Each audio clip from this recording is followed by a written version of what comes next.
to be on a state of preparedness or readiness to take over any private electricity distributor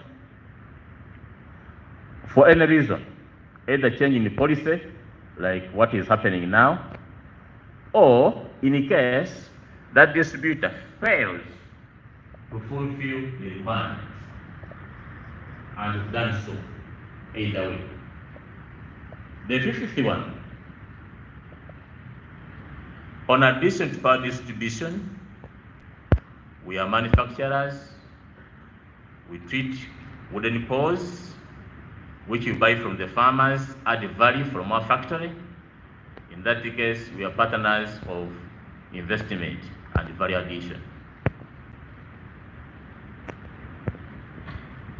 In today's discussion, the license application we present today, Uedcl is licensed by ERA, and to persuade Section 29 of the Electricity Act 1999, we are supposed to apply for a license for distribution and sale of electricity. The current license that we have includes ownership, power distribution in the areas which are not concessioned. And now, as part of the retransfer process, we applied to the authority for license to distribute and sell of electricity in Uganda. In that case, on addition to the territories we are operating to, we are adding other territories, specifically the Umeme territory. This application, though it is power distribution and sale in Uganda, we've not included an application for the West Nile because it's not yet due, and the Kalangala Islands. The new license shall incorporate the new service territories covering the entire country, excluding Kalangala and West Nile.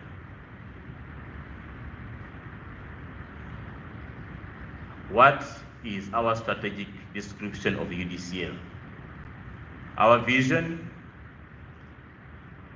is to be a reliable, customer-focused, safety-oriented national electricity distributor, because we are applying for power in the country as Uganda. So we are a national distributor. And how do we intend to do that? To monitor and grow a reliable network that encourages safety, efficiency, and sustainable service. Sustainable from Uedcl. From Uedcl. No consultant at all. We have a belief that we are the consultants of ourselves, and we are achieving that. But in the future, we shall engage consultancy from the private sector to fix some few issues here and there. So what keeps us going? We stand by 3 strategic focus, but they sit on one another and they hold one another. Our first focus lies on delivering a service to the customer. That is through a customer service excellence. But that only goes hand in hand with operational efficiency. As I've highlighted, we are operating a network that is fat-rich. Where we are standing now, some networks are 300 kilometers, 400 kilometers from here. But we've deployed technology and systems in place that we can able control and manage, see what is happening on the ground. We can speak with the network and we can talk and communicate accordingly. That one is quite important and powerful. It has made us what we are, to the extent that today we are applying for the takeover in Uganda, because we can operate across border to border. Having achieved those two focus areas, we make sure that we enhance business growth and sustainability. As I present, you'll observe that we emphasize on getting money in and spending on values that add value to the institution. Our balance sheet is self-financing.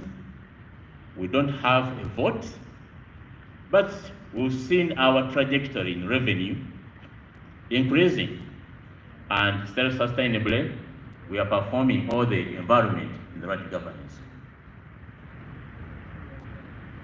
So, our business philosophy, members in the gathering, the chair of the authority and online, lies on 5 parameters. Our philosophy looks at the customer. We say, connect the customer. Connect the customer as fast as possible, as soon as you get the application. And reliably put that customer on the line. Then you make electricity available and reliable. There is a journey to move and walk, because achieving reliability and available means funding. That funding is among the discussion that's under presentation today.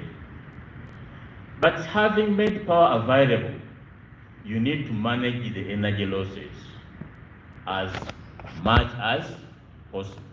It doesn't matter where you are, whether you are in Kampala or in Kisoro or at Legu, you need to manage energy losses. Because if you don't manage energy losses, the business will collapse. That's our third philosophy. And finally, because we know we're operating a product that require safety and consciousness, we always promote safety in whichever we do and how we do it. In order for us to achieve our focus and philosophy, we embrace that environment under ESG, the environmental and social governance. They are quite critical. They form part of our day-to-day. What keeps us awake are the ESG variables. On the environment, whichever I do, we make sure that we have documented policies, certification relevant to the authorities, participate in afforestation. Currently, we have 2 forests, in total more than 100 hectares. But at the same time, we embrace training. At Uedcl, the team that is here, on addition to academic training, they always get annual training as a must for tools and skill enhancement and sound waste management in whichever we do and how we do it. On the side of social, because we are in a community where we work with the environment and society, we document all our occupation and health safety policies. We have annual staff and stakeholder safety trainings. We always participate in other corporate stakeholders engagement, enforce safety of culture, labor practice. At Uedcl, we believe that a staff is our first stakeholder. So we treat the staff as part of inner and the society, because we believe that person has families that are attached to him or her. And we always participate in quite a number of corporate social responsibilities to add value to the population. Our governance is not questionable. That's why we are here with our board. That's why we are here with our staff. And Mainly, the oversight of the board has been achieved very well. We have much skilled management, documented standard operating procedure, implementing company core values, and the critical one that has made us move the journey. We believe in a sustainable business model, and we are running it. We believe that any cash you spend has to be recovered and to generate capital growth. Therefore, allow me to take you through the progress over the years, at least for the 5 elements that you've succeeded. In the last 10 years, since 2014, our customer numbers, though I mentioned this number at the beginning, but allow me to repeat it because it's quite important, have increased by from 5,640 to 213,330. That number is outside the prime areas. The second progress over the years, for the last 10 years, our business operations have increased from 4 districts to 102. The 4 districts which we used to operate in 2014 were Ajuman and Moyo, Moroto and Kalangala. And we used to operate them on off-grid stations. But I'm happy to note and thank the government that as we speak, all those areas, they are now connected on the grid. Thank you very much, government. The network that we do operate has a route length of 22,703 kilometers. And this is mainly 33 kilovolt lines, with 50% of it medium voltage, the other percentage is low voltage. Our revenue growth for the last 10 years have increased from 36.1 billion now to 100 billion by June 2024. That is a fair multiplication factor. It's more than 180%. How has it increased? I will demonstrate. And in our journey to take over private operators, for any reason, as we speak, now we've taken over 5 concessionaires. This application, if it is granted, it will lead us to the 6th takeover. Wait to hear from the regulator. Our revolution for the last periods. I need to update members in the gathering and the chair of the authority that the journey of Uedcl for the last 23 years has revolved in line with the government policy and other changes. Uedcl was formed in 2001, and by that time it was as a result of disbanding from UEB, and we are operating in the entire country. That's why the entire country is shaded